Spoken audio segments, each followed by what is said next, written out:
Hello, I'm the Nostalgia Critic. I remember it so you don't have to. This is a story about an old man who has lost all hope in life, all because of his misguided faith in a simple engine. However, with the help of his granddaughter and the courage of a small town, he may be able to find that special magic to make his engine run once more. Academy Award nominee Peter Fonda, Academy Award nominee Alec Baldwin, Most Adorable Smile Award Mara Wilson. Really? That annoying Mrs. Doubtfire kid? Okay. And making his film debut, Thomas the Tank Engine. Okay. Whose joke is this? Come on, where's the real summary? Come on, I mean, there is no way that Thomas the Tank Engine is in a Peter Fonda and Alec Baldwin movie. See? I'm right. Peter Fonda and Alec Baldwin are in a Thomas the Tank Engine movie? What?! Trust me, most of America was as shocked as you are. What the hell are these two big dramatic actors doing in something as brainless as Thomas the Tank Engine? I mean, it's not that it's a kid's film, hell, a Disney movie or a Pixar movie or something of substance would make more sense, but it's Thomas the fucking Tank Engine! The show PBS puts on when Clifford the dog is too intimidating. But does it all come together? It's Thomas the fucking Tank! Let's take a look. Meet Thomas. He's our #1 hero. Hello! So immediately, you're hoping Mr. Rogers' trolley comes in and kicks the oiled asses out of these characters, but unfortunately, we're not so lucky. We do, however, see our first problem with this film. 7, 8. Who do we appreciate? Practicing your numbers, Gordon. I'm counting how many seconds late you are. The mouths don't move! And it's fucking creepy! I mean, I understand on the show because it looks like they have a budget that makes Gumby look like Studio Ghibli, but come on, you got Peter Fonda in this! You don't want Peter Fonda to think you're this goddamn lazy, do you? You got enough facial expressions in your library, but you can't come up with one motor to go inside the character's lips to make it move up and down? Come on, I can do better. Watch! Say, Gordon, I was just wondering why we live in a town called Sodor. Is that a retirement home for Lord of the Ring villains? I'm just trying to put together how we procreate. I mean, do trains have sperm? Goodness gracious me. That's somehow still less creepy than what you're doing! So we're introduced to a place called Shining Time, where the humans are just as lifeless as the trains. They even have their own obnoxiously fat, profanity-laced Tinkerbell played by Alec Baldwin, who's going to sing to us about the town. This is your shining time, climbing through stars to your own cloud nine. Here's our generic song. It sounds like hundreds of other songs. Things are always nice in this song. That's why no one remembers it. Generic song, generic song. Some jackass wrote this in his sleep. Generic song, generic songs. It shuts up your kids so you can't complain. And by the way, I think that you're going to help me and Thomas somewhere in this story. Okay. Are you gonna fill us in on that at all? That's kind of a lot of pressure to throw on a little kid and then suddenly not go into any detail. How would you like it if Barney the dinosaur in the middle of a song said, I love you, you love me. Some shit's going down, be ready for it. We're a happy family. So I guess they find out a bad train named Diesel has come to town for no other reason than to cause trouble. I've come back to find a lost steam engine. What? I'm gonna destroy her and dominate you. Whoa! Keep it in the bedroom, Diesel! Well, I'm tired of being the bottom bitch. Just for once, I want to be in control of my train sperm. We were just talking about that. Do trains have sperm? Silence! There, Mutt. Paint job's finished. I reckon Shining Time is the best welcome sign of any town in our valley. Well, I'm glad you agree. Wow, kid, you gotta start seeing some girls. You hear that train whistle sooner than it hears itself. Well, all that excitement gets him working his way up to Muffle Mountain, where Peter Fonda plays the owner of a tank engine he's named Lady, whom we heard about earlier. Long ago, I made a mistake as Lady's caretaker. An evil diesel found Lady and threatened to destroy her. He chased her, used up all her coal, and then he crashed her. I tried my best to fix her up,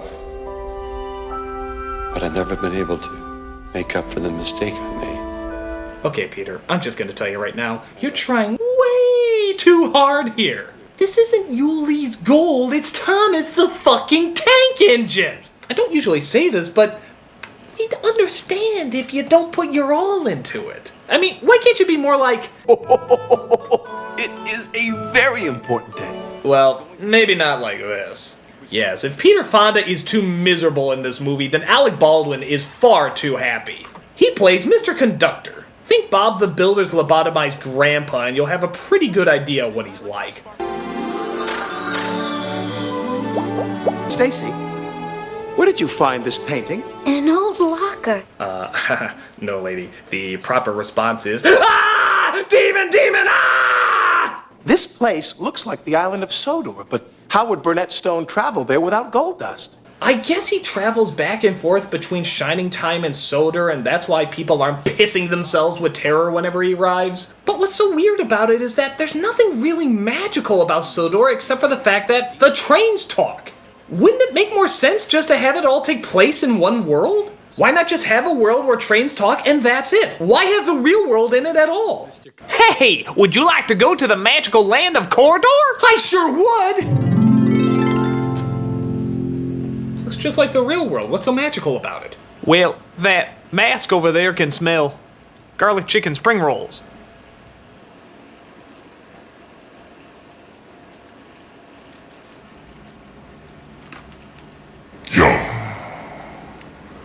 This isn't really magical. Like Stacy, Mutt sensed danger. He didn't want either Billy or me to leave Shining Time. Oh yeah, he looks really distressed there. I have to concentrate now, Mutt. Goodbye, Mutt. Sparkle, sparkle, sparkle. I know. You're thinking to yourself, how could any successful actor bring himself to star in a movie that requires him to say the line sparkle, sparkle, sparkle? Well, I think you underestimate the power of those words. I think Baldwin saw the possibilities of that line, the magic it possesses, and the ability to touch an entire generation. Don't act like these words haven't had a huge impact on your life! Hey! Sparkle, sparkle, sparkle! Fuck yeah! Sparkle, sparkle, sparkle. Woo! Yeah! You're right, yeah! Fuck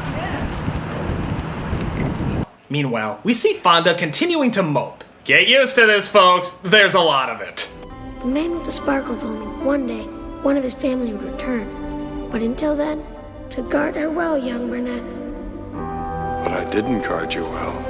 For God's sake, lighten up! It's Thomas the fucking tank engine! Save it for a movie that deserves it! Like 310 to Yuma or The Limey! Even Ghost Rider deserves more energy than this! I just don't seem to understand about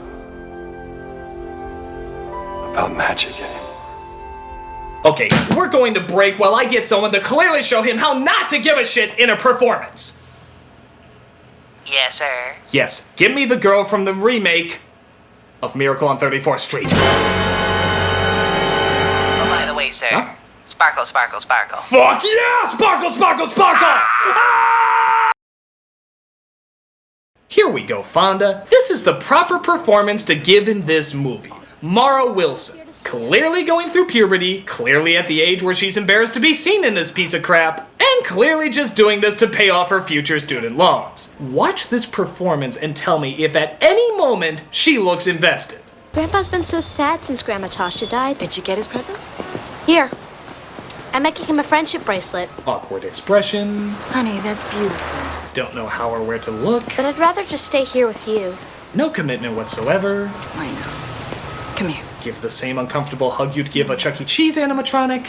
I'm gonna go up this way. Okay. And leave the actress you obviously just met today. You see, Fonda? That's what we're expecting. Learn from the master. She clearly doesn't give a crap. So we find out a little bit more about that lady engine and why Diesel wants to destroy her so much. Diesel knows that the lost engine in the legend really exists. What legend? Of an engine whose magic makes her more powerful than Diesel will ever be. That's why he wants to find her. By the way, you notice something seriously lacking in Thomas the Tank Engine? Yeah, Thomas the Tank Engine! He's barely in this! He shows up, smiles, and then we cut to either overacting, underacting, or good God, it's Thomas the fucking Tank Engine acting! Oh well, maybe Baldwin can bring some balance back to this flick, as he stands here completely alone and yet talks to himself. So who dropped the ball then? Oh, there you are. I'd like to have a nice cup of hot cocoa. Would you fellas care to join me? No? What would you rather do instead? Go outside and play? Well, I can understand that. What do you think? Why do you keep hitting him like that? You're gonna have a timeout. Oh, 30 Rock, please give him a career. I'm sure he'll gladly sacrifice his thin physique and black hair if you only give him a hit show. But Diesel arrives as Baldwin discovers he suddenly can't use his sparkle, sparkle, sparkle. Losing your sparkle, huh? All we can do is hold our blowjob faces. What is that? That's right, it's sugar, Diesel. And if I throw this in your tank, it'll seize you up for good. Wait, so sugar is the big kryptonite in this world? Well, why doesn't he just carry a packet of Splenda around all the time then? Or hell, if the magic dust is so magical, can't he just bring a normal-sized person into the world? There'll be a giant there! So, where's Dad? Think, people! Think! My family never really told me what to do in a gold dust crisis. They only said if you can't remember the clue, the windmill will remind you. But where is the windmill? So he tries to figure out his sparkle impotency, but thankfully, hope comes in the form of Haley Joel Osment in a wig. I don't suppose you know where track 3 is, do you? Is it that one? Well, why not? What the hell could go wrong? Just getting on a train that could go anywhere that I was advised by a dog to board. It's not like it could lead to another crazy Alec Baldwin breakdown. I notice you left your thinking cap behind. Try these instead. They're good for the brain.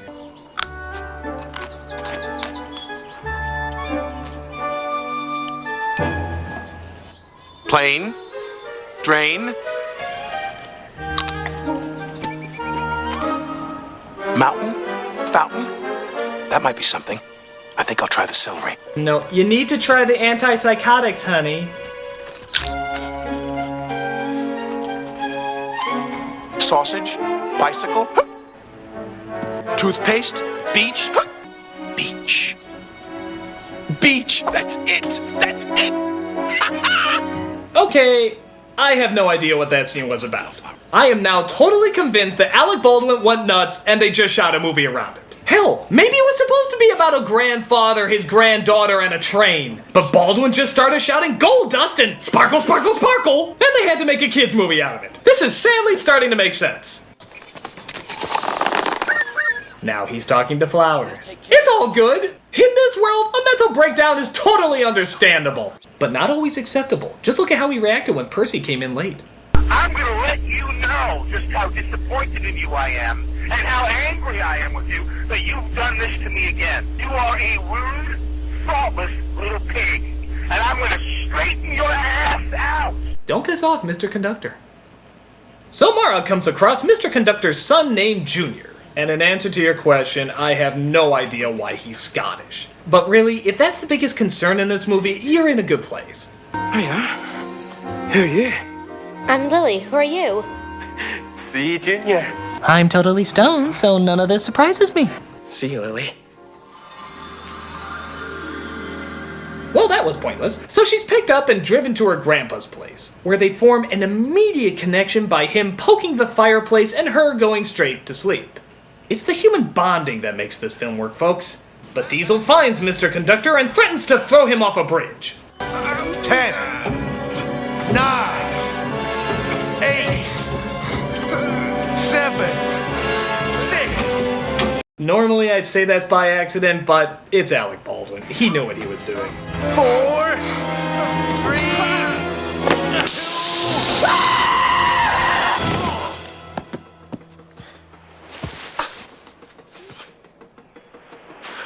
Did you put all this here for me? But you must have known that I was coming. How kind of you. Am I Alec Baldwin's delusion?